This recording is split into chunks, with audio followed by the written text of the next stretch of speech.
We've got the Arendal Sound 1528 Monitor 8 speaker. That's what we're going to be talking about in today's video.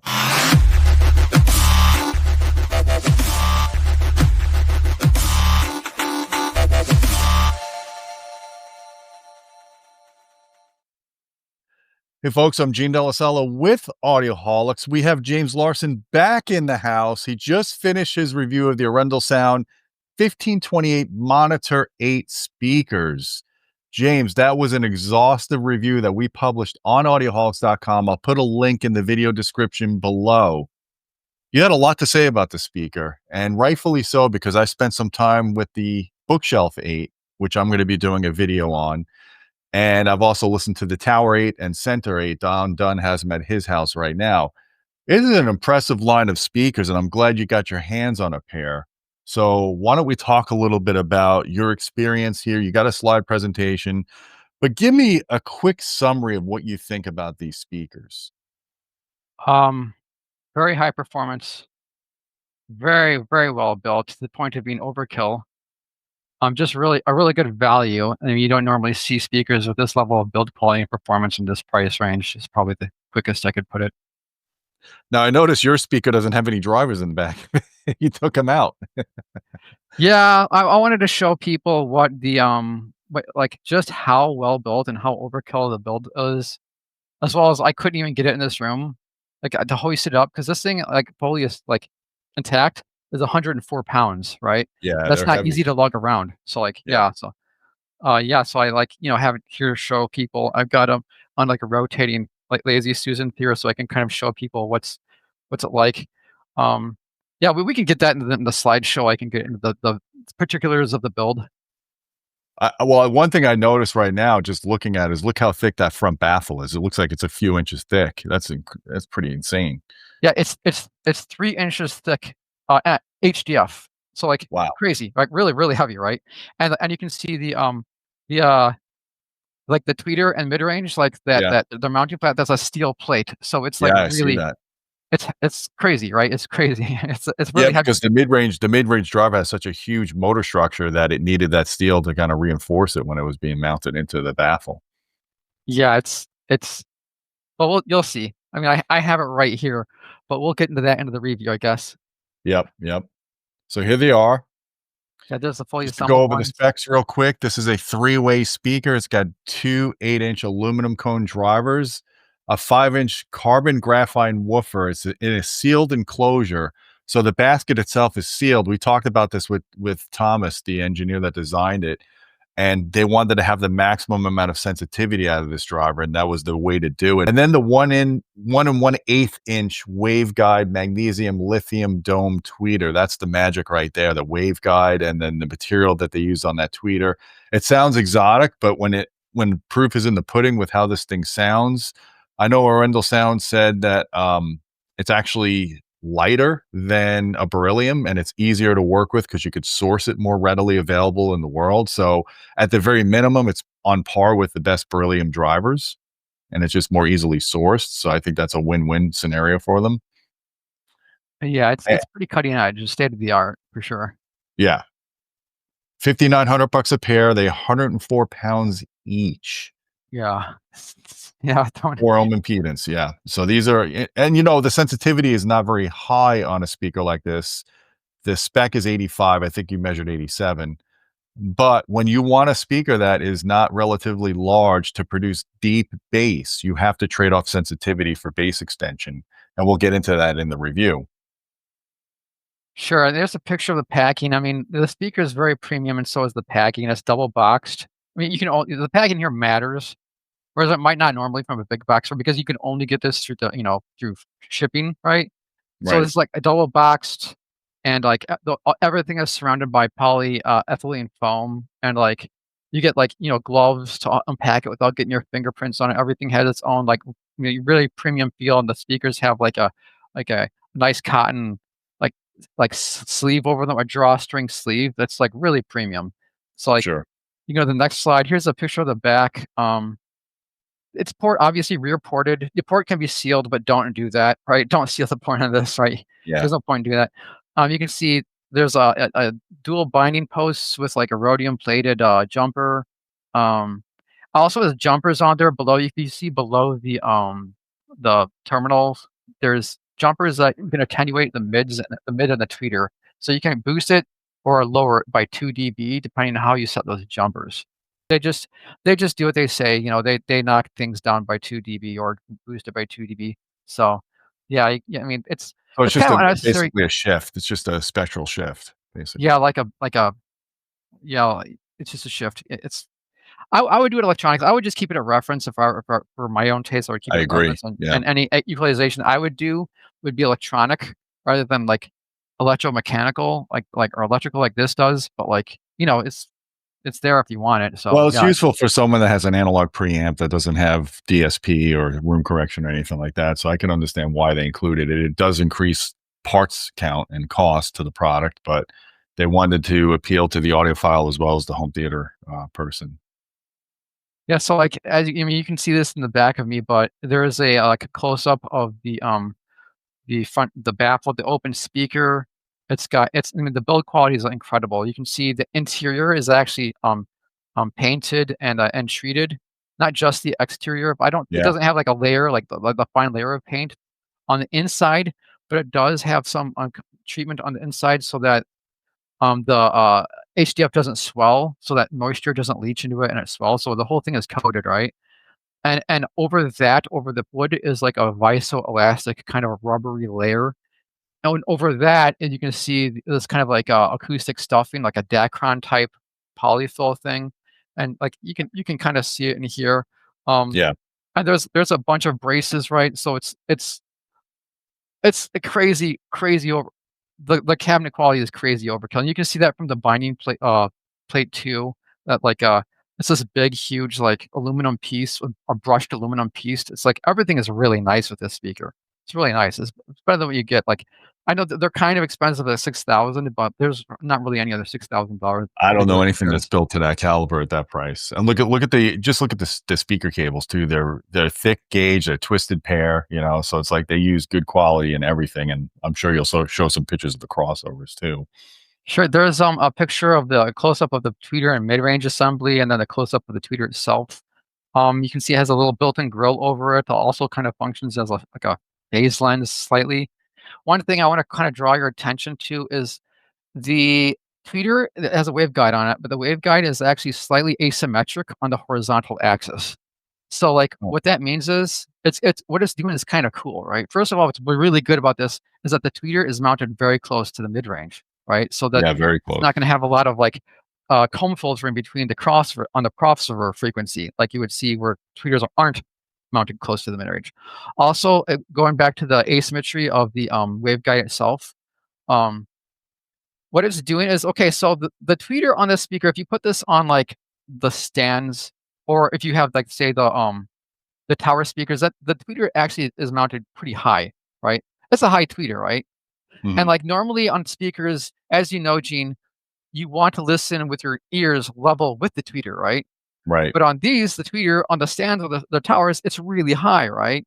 So what's going on here? Like, well, actually, what that tweeter is doing is it's just like it's throwing the sound downward, so that Mhm. you don't have to listen on the tweeter. In fact, the intended reference axis is on a 9-degree decline from the tweeter itself.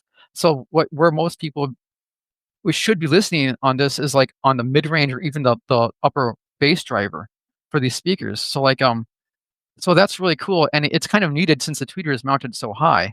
But since the tweeter is also so close to the mid range, it gives it a wide vertical axis of of a coherent sound. So like there's a lot of good design going on here. It's So interesting because they use one stand for both the bookshelf and the Monitor 8, and I think the stand is too short for the bookshelf. I think it's more suited towards the Monitor 8. Like, I wish the stand was a few inches taller for the bookshelf. I wish there was a way to adjust it. well, like I said, since the tweeter is mounted so close to the mid-range, you're going to have a nice wide vertical dispersion, so it's going to sound good regardless. It does Probably. sound good regardless, but visually, I'd like the bookshelf speakers to be a little taller in my room. Sure, I can understand that. There's the mid-range driver, as you said, it's sealed. Now look at the motor section on this thing. It's ridiculous. It's as big as the cone, and Yeah. I have it right Yeah, here. let me It's see a beefy let's see it in sucker. person. Look at that. Yeah, it's like that. It's like what was it? Carbon graphene cone, Yeah. and it's like the motor section is as big as the cone, right? Wow. It's like gigantic. You can see it's a two-piece motor section. I think this lower piece, I think it's like a bucking magnet. It's meant to increase the sensitivity. Like Yeah. it takes the lost magnetic flux that would be up from the bottom. It shoves it back in the gap, right? And so, yeah, it plays loud. I don't know. Yeah, it's a beefy one. It's really high performance, sealed, Now as let you me can ask you a see. question. There's no separate chamber for that mid-range to go in. That goes right into the cabinet, and it shares the same cabinet volume as the woofers, right? Since it's sealed, it doesn't matter. It's a sealed, right? You can see there's no openings here. Yeah. There's no opening here. So it's its own sealed unit. So yeah, it's a beefy You one. got the tweeter too? Oh, I don't have the tweeter handy, no. Oh, It's okay. You wouldn't see anything special just by looking at it. It's a special tweeter, but it's not visibly apparent on the outside. It doesn't have a huge actually, it does have a pretty big neodymium motor, but, like, it's kind of Right. hidden, it's kind of buried. There's the woofer. I think it looks really cool. Isn't that really cool looking? I also got that too. You can see it Yeah, I has, wanna like see that. Yeah, we wanna see that. it's a big oh, God. Okay, Don't kill your arm. I know. So you can see it has a inverted surround, and the surround is also ribbed, and Oh, that can yeah. help thwart, distortion that comes from like uneven bending of the surround that can happen. It's an aluminum cone. It's a very pretty cone. You see that? I think, Paradigm does something similar with a rib surround. yeah, and also I think inverted surrounds too. And Yeah. like this has us like you have like a bumped out back plate, a venting on Venting. the pole piece and the under the spider. So it has actually really good excursion. I mean, this thing has a lot of excursion, Wow. a lot of linear excursion. So like It's it looks cool too. I love the cone, right? It's Yeah. just a really, really beefy piece.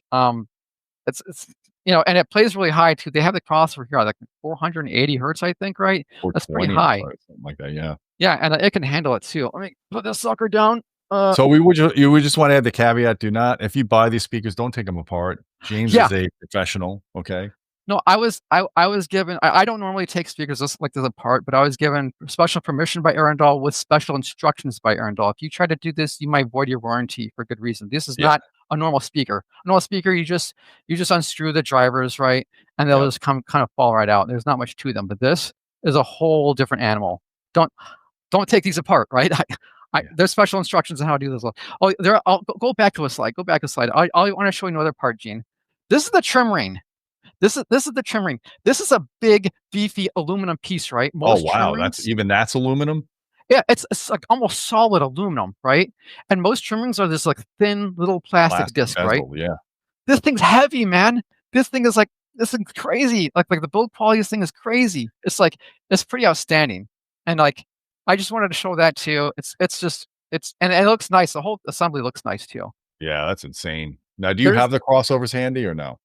Yeah, I have one of okay, this is a two-part crossover for this piece. I have the one mounted on the binding post plate handy.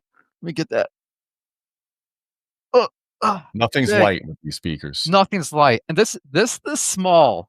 This is the Oh, smaller board, right? wow. No, and Look at unless those resistors, look and heat they're on standoffs too. yeah, heat sinks, big old heat sinks in the resistor. And look Crossover guy would love this. oh, big time. Yeah. And look at this air core inductor. Look how big that thing is.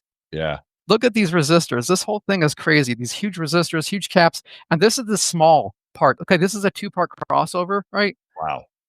That's the small one. The other one, you can see it's in the cabinet. You might be able to see it in here. Let me see if I can show you. Yeah, I'd have to turn this around. I have this kind of on a lazy Susan here to show the speaker. Like the other half of the Oh, yeah, crossover is we mounted see. in there, and that Yep. is it has more. It's a larger board with even more components, and it's like gigantic caps, big air core inductors, big resistors. It's the crossover is serious in this thing. Yeah, so don't It's send serious. these in for any crossover mods because 'cause you're not gonna be able to outdo what's already done. You can't improve these. It can't be done. Well, you'll see in our measurements that. Oh, speaking of which, our measurements, right? So all this design, right, all this build, it adds up to a pretty serious speaker. There's a 3D like waterfall picture of the frequency responses on and at, like the center of that is the on-axis response, and going out is the off-axis response. And you can Right. see, but this graph tells us like you want linearity, you want like smoothness on and off axis. And what this graph tells us is that it's a pretty flat response, and the off-axis response are following the on-axis response very well. And so you can, I guess, we could get a closer look at the on-axis response in the next slide. Here it is. Look how That's really flat the linear. Yeah. yeah. Look at the window. Look the like the plus or minus like what 1.5 dB window from like Wow. the top, almost from top to bottom of this thing. So it's like very linear, very neutral, very accurate speaker. So there's really little to complain about here. It's just very good performance all around. Here's a polar map, kind of a top-down view of that using colors to indicate amplitude.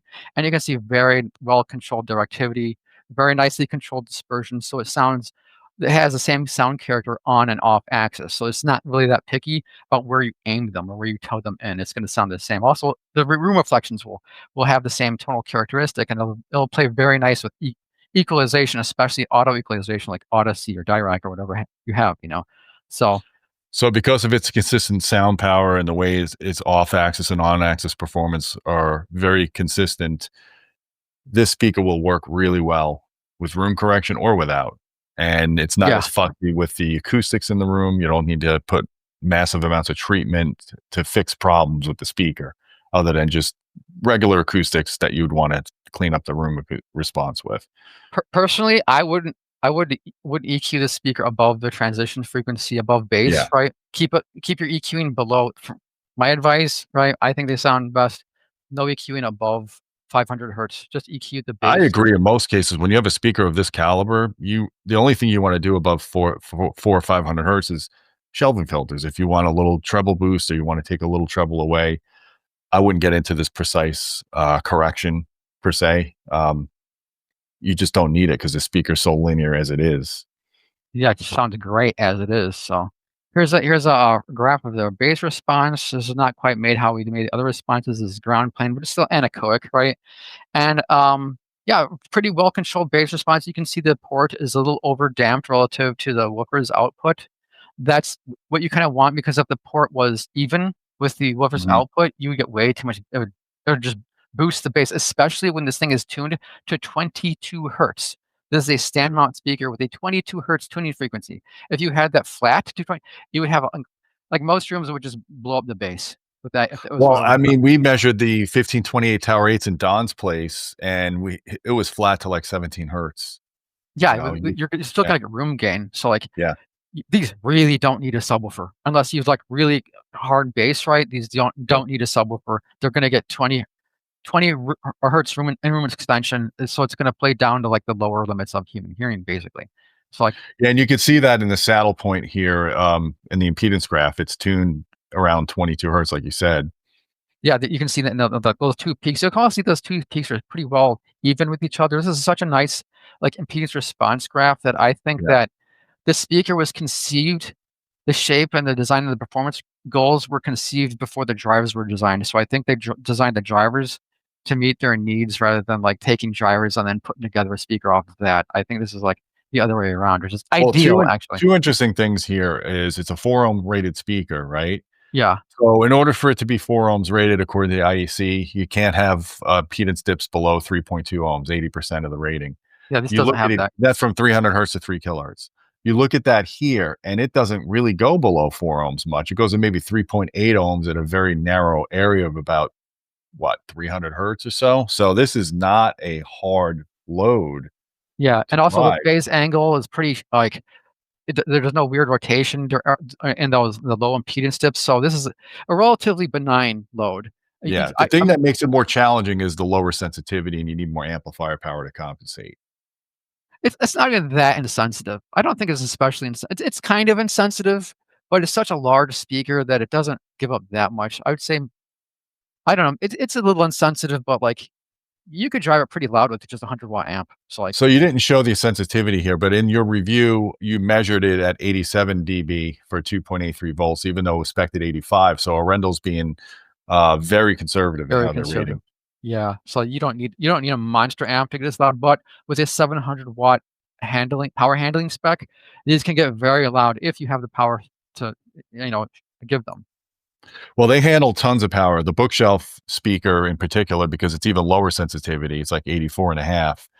You need a good 300 watts to run those speakers. And when you do, they shine. And just want to show a couple of quotes from your review because we want to talk a little bit about the listening results. I pulled some quotes from this ridiculously long review of yours just to emphasize how much you enjoyed the speaker. So if we scroll down here, and I do encourage people to read it, a couple of things like the imaging and soundstage projected by the 1528 Monitor 8s was impeccable. The vocals were exquisitely rendered by the 1528 Monitor 8s, and it was as if the speakers transported her, and her band into my living room. The 1528 Monitor 8s were able to give its truly big screen sound. And this is the most neutral loudspeaker produced by Arendal Sound that I've dealt with so far. But somewhere you said it was probably the best monitor speaker that you've had in, the most substantial. I don't think I quoted it, but I remember you saying that in the review. It's the best build. Well, no, it's not the best build I've had. That honor would probably go to the Superman, like those weird those like Korean speaker that was all aluminum. Yeah, Those were tiny speaker. Yeah, this no, is no, the big much. ones because those were All the $25,000. isobaric ones. The Yeah, isobaric, yeah, the over iso 25 grand a pair. yeah. So, but they were all aluminum, like so. Yeah, Yeah. but these are really, really good. Next best thing, actually. Yeah, and these will have substantial more output than those too. Yeah, like bottom line, like okay, so we just want some quotes. Like in this little video review we're doing, we're emphasizing the technical stuff. So people who aren't like, kind of getting that more thorough explanation for people who aren't that technical, right? But yeah, we have way more like my listening impressions in the written review. So if you want more of that, read the written view. But anyways, going on to the bottom line, highly accurate sound. They sound very accurate, very neutral speaker. They whatever you give them, they reproduce. They don't put much flavoring on that sound. They don't distort it in any way. Wide Mhm. dynamic range if you have the amplifier power to give it. You Yeah, know, extremely deep bass extension. 22 hertz is lower than most tower speakers will give you, and these are not even tower speakers, yeah. but they weigh more than most tower speakers. So, best in class build quality.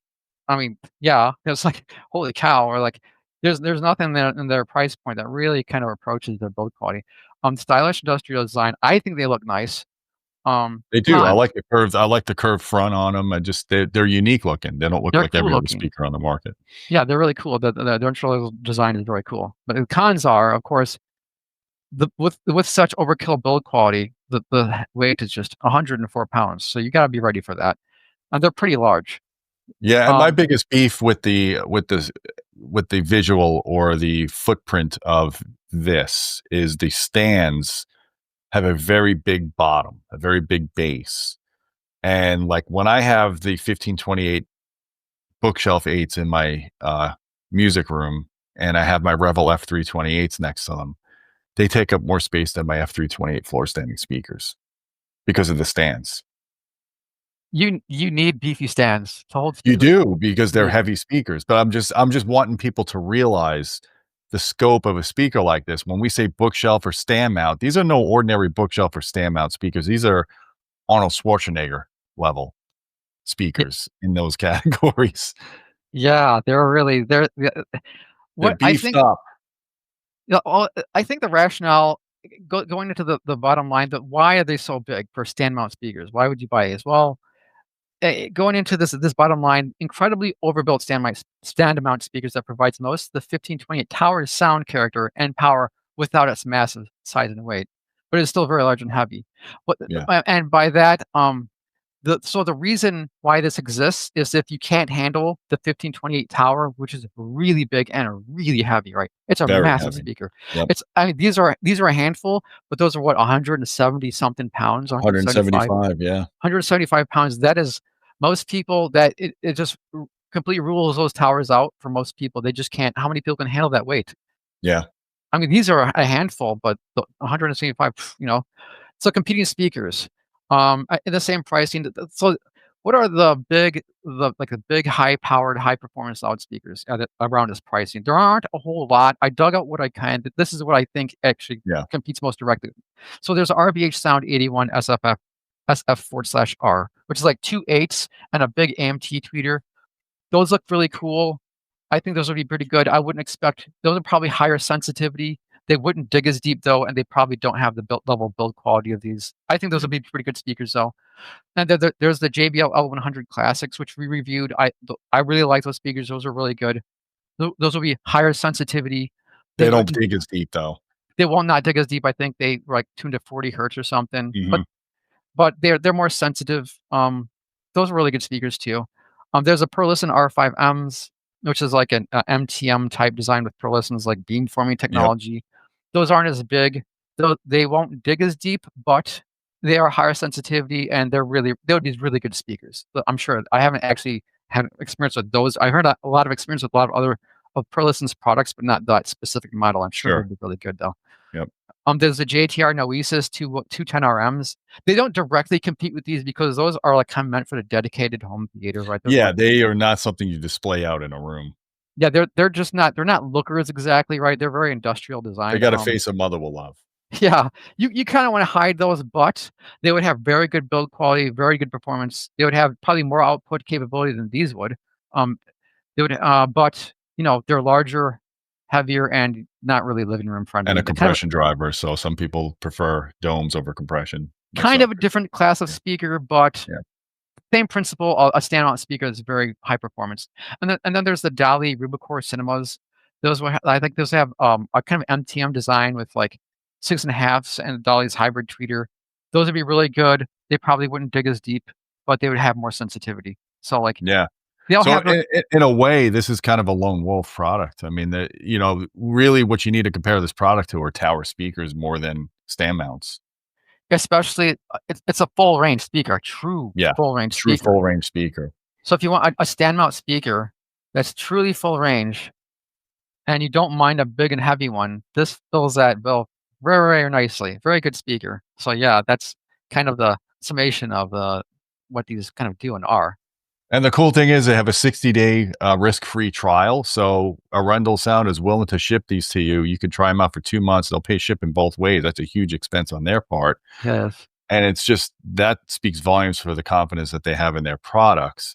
So, guys, if you like this video, please hit the thumb up, hit subscribe. If you do plan on buying some of the Arendal 1528s or the 1723s or whatever, I'll put some affiliate links in the description below. We appreciate your support. We earn a small commission on that, so it helps the channel. James, thanks for all your efforts. We do encourage everybody to read his written review because I had to go through every word of that and peer review it. And it was an effort, but it was well worth it because you learn a lot about the product. James has a great way of describing its performance characteristics as well as his subjective listening test and then relating the measurements. He's not just showing you the measurements, he actually explains what the measurements mean, which is an invaluable tool for someone that's looking at making a educated purchase decision. So guys, again, James, I appreciate your efforts. Hit the thumb up. Don't forget about our Patreon channel at patreon.com/audioholics. We appreciate your support. You get direct access to me if you want to suggest video topics. And until next time, my friends, keep listening.